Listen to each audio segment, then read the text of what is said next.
Welcome back, everyone, to the Deep Dive. Today we're doing something a little bit different. We're diving deep into a single source, Oh, a children's story, actually. okay. It's called Playtime by Manjushri Tara. Now, before you think, wait a minute, am I in the right place? Trust me on this one. It's got some layers we're going to unpack. All right, I'm intrigued. Children's stories, I've noticed, often have these deeper meanings that we don't always see right away. Right, right. Okay, so this story follows Kafir. He faces some really tough situations. Imagine losing your father when you're young, and then your mother, and then later on, the woman you love. Oh, wow. Yeah. And as if that wasn't enough, he also deals with poverty, disability, even a natural disaster. It's a lot. It is. It's a lot to process. And the author, Manjushri Tara, she doesn't shy away from showing these difficult things. But what I find really interesting is how Kafir reacts to all this. He feels anger, resentment.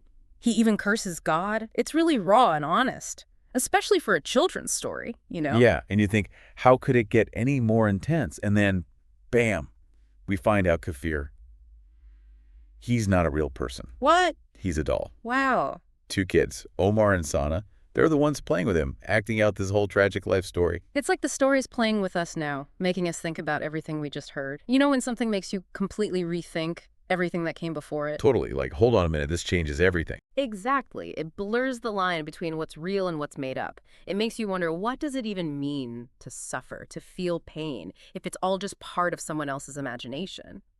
What does that say about our own experiences, too?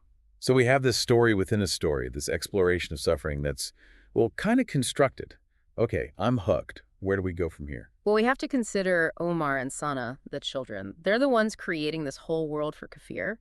They're deciding his fate, you know, his emotions, everything. So they're like puppeteers in a way, controlling every move. In a way, yes. But it's more complicated than that. It's not like they're intentionally trying to make Kafir suffer. It's play, right?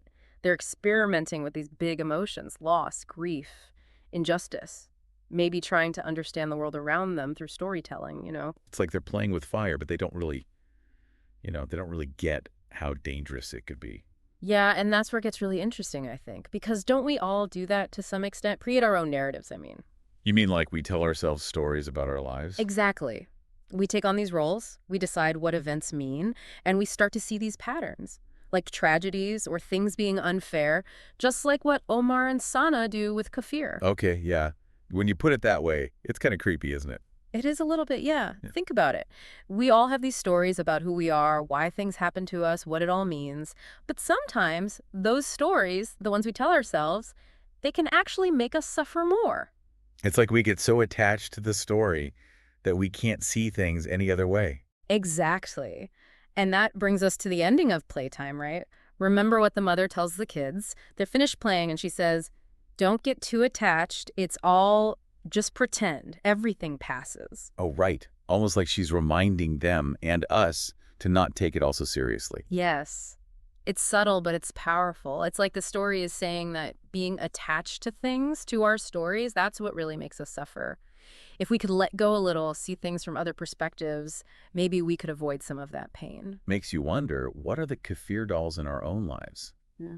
What are we clinging to that might be causing unnecessary pain? That's the question, isn't it? I think we all struggle with that. But this story, Playtime, it gives us a way to see those patterns, those narratives, and maybe even start to loosen their grip on us a little bit.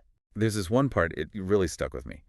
It's where Kafir's heartbroken, and the story says he could feel his heart pumping blood at a rate that he never thought it could. Wow. It's just a made-up story, but the feeling is so real. Right. It shows how intense emotional pain can be, even if the reason for the pain isn't, real. And I think that's what makes the story so powerful.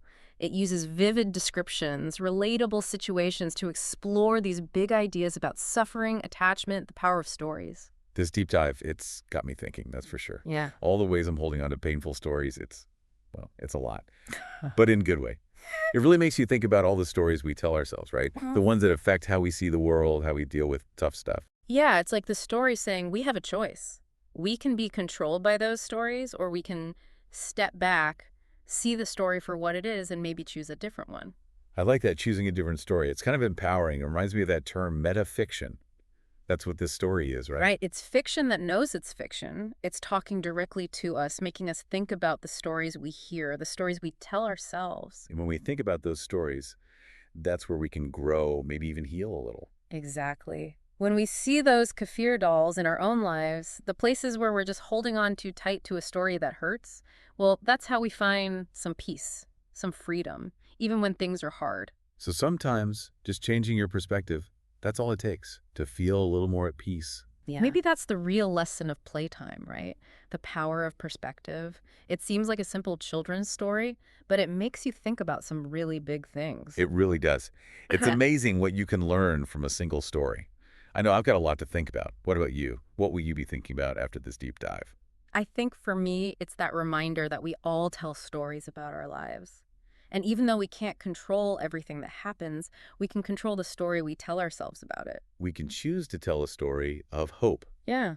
of resilience, Yeah. even when things are really tough. Exactly. That's a great point to end on. Choosing hope, choosing resilience. Mm-hmm. This has been a really fascinating deep dive. Thanks for joining us, everyone.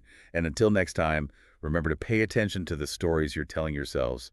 And as always, happy reading.